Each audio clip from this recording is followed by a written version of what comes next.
আমার সকল প্রিয় ছাত্রছাত্রীকে জানাই আমার চ্যানেলের তরফ থেকে স্বাগতম। স্টুডেন্ট, দেখো, তোমাদের কিন্তু আগামীকাল তোমাদের মেজরের 6 পেপারটা কিন্তু এক্সাম হয়ে গেল সমাজবিজ্ঞানের।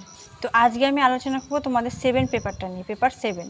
তো এটাতে তোমাদের যে শিরোনামটা রয়েছে সেটা সকলেই আমরা জানি, সোশ্যাল স্ট্র্যাটিফিকেশানস, সমাজ স্তরবিন্যাস, সামাজিক স্তরবিন্যাস। তো এই বিষয়ের ওপরে কিন্তু আজকে আমি সাজেশানটা নিয়ে এসেছি। তোমরা অবশ্যই খাতা কলম বের করবে, আমি ধীরগতিতে বলবো, লিখে নিবে। যেহেতু আগের ভিডিওতে আমি তোমাদের প্রশ্নগুলি ইংলিশে বাংলাতে উভয়ে আলোচনা করেছি, তো আজকে আমি শুধু বাংলাতে আলোচনা করব। যারা লিখে নিয়েছো তারা কিন্তু টিক চিহ্ন করে দেবে যে কোন কোন প্রশ্নগুলি ভেরি ইম্পর্টেন্ট রয়েছে। তো দেখো, আগামীকালের এক্সামে প্রত্যেকটা প্রশ্ন কিন্তু কমন পেয়েছো তোমরা, সেটা 3 বলো, 6 বলো, 12 বলো। তো একইভাবে এটা তো কমন পাবে। আমি সর্বমোট 10টা থেকে 12টা প্রশ্ন দেবো, এর মধ্যে থেকে কিন্তু প্রশ্ন কমন পাবে। তো তার জন্য অবশ্যই ভিডিওটি দেখো। প্রথমে যে ভেরি ইম্পর্টেন্ট প্রশ্ন সেটা হলো ভারতীয় প্রেক্ষাপটে বর্ণ বৈষম্যের প্রকৃতি, এটা পরীক্ষা চলে এসেছে। তারপর আর একটা সামাজিক স্তরবিন্যাসের সংজ্ঞা, সামাজিক স্তরবিন্যাসের যে তোমাদের স্বতন্ত্র যে বৈশিষ্ট্য রয়েছে সেটা আলোচনা, ঠিক আছে। তারপর শ্রেণীর সংজ্ঞা, ভেরি ইম্পর্টেন্ট, শ্রেণীর যে মার্ক্সীয় দৃষ্টিভঙ্গি, এটা পরীক্ষা চলে এসেছে। গতিশীলতার একটু পড়বে, গতিশীলতার বিভিন্ন রূপগুলি, ঠিক আছে। তো বিভিন্ন ধরনের সামাজিক গতিশীলতা রয়েছে, সেই গতিশীলতাগুলি পড়বে অবশ্যই ভালো করে। তারপর আমরা পড়ব যে সামাজিক স্তরবিন্যাসের সম্পর্কে কিন্তু অনেক কয়েকটি দৃষ্টিভঙ্গি রয়েছে, যেমন মার্ক্সীয় দৃষ্টিভঙ্গি, তারপরে তোমাদের রয়েছে এখানে ওয়েবেরি দৃষ্টিভঙ্গি, হ্যাঁ। তো তারপরে কিংসলে, ডেভিড ইউলবার্ট, সমালোচনামূলক বিশ্লেষণ করুন বা করো, হ্যাঁ। তো এই বিষয়গুলি খুব ইম্পর্টেন্ট রয়েছে, ঠিক আছে, দৃষ্টিভঙ্গি সম্পর্কে, যে দৃষ্টিভঙ্গি থেকে একটি প্রশ্ন আসে সর্বদা, অথবা দুটো আসতে পারে, দুটোর মধ্যে থেকে তুমি একটা চুজ করতে পারো। তারপরে সামাজিক স্তরবিন্যাসের উপর নারীবাদী দৃষ্টিভঙ্গির উপর একটি টিকা। তারপর সামাজিক স্তরবিন্যাসের প্রধান যে 4টি মাত্রা রয়েছে, এটা পরীক্ষা চলে এসেছে, হ্যাঁ, এটা পরীক্ষা চলে এসেছে। আমি 12, 6 একইভাবে বলে দিচ্ছি, তোমরা বুঝতে পারবে যে 6-এর জন্য কোনটা প্রশ্ন কতটা লিখতে হবে, 12-এর জন্য কতটা লিখতে হবে। একটু বেশি বড় করেই পড়ে যাবে, সেক্ষেত্রে 6 আসলেও তোমাদের কিন্তু সমস্যা হবে না কোনো। তারপর আমরা পড়ব লিঙ্গ নির্ধারণ, সমাজে লিঙ্গ বৈষম্যের বিভিন্ন যে মাত্রা রয়েছে, এটা 6-এর জন্য চলে এসেছে। জাতীয় বর্ণের সংজ্ঞা পরীক্ষায় চলে এসেছে।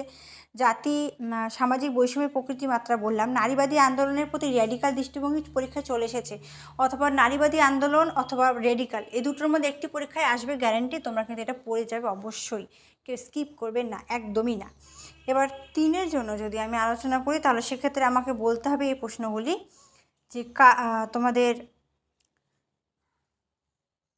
সোশ্যাল মোবিলিটি রয়েছে, সোশ্যাল ক্লাস রয়েছে, সামাজিক শ্রেণী। তারপর ইকো ফেমিনিস্ট রয়েছে, ইকুয়ালিটি রয়েছে। তারপর তোমাদের হচ্ছে what does mean by the vertical mobility, status group রয়েছে এখানে, হ্যাঁ। এই প্রশ্নগুলি কিন্তু খুব,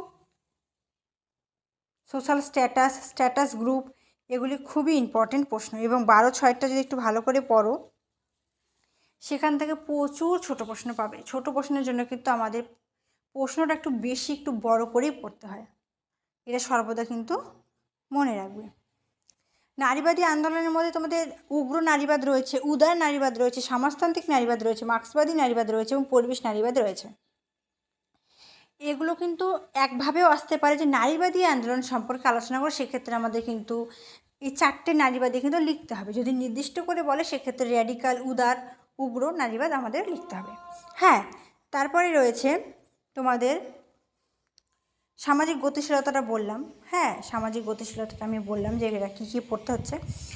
তো এখানে তোমাদের রয়েছে তোমাদের স্ট্র্যাটিফিকেশান অ্যান্ড মোবিলিটি থেকে তোমার টাইপস অফ সোশ্যাল মোবিলিটি পরীক্ষা চলে এসেছে। ফ্যাক্টরস অফ সোশ্যাল মোবিলিটি চলে এসেছে। Concept and meaning of social mobility চলে এসেছে, হ্যাঁ। তো এই প্রশ্নগুলি যদি তোমরা খুব ভালো করে পড়ো, আশা করছি খুব একটি ভালো নাম্বার তোমরা ক্যারি করতে পারবে।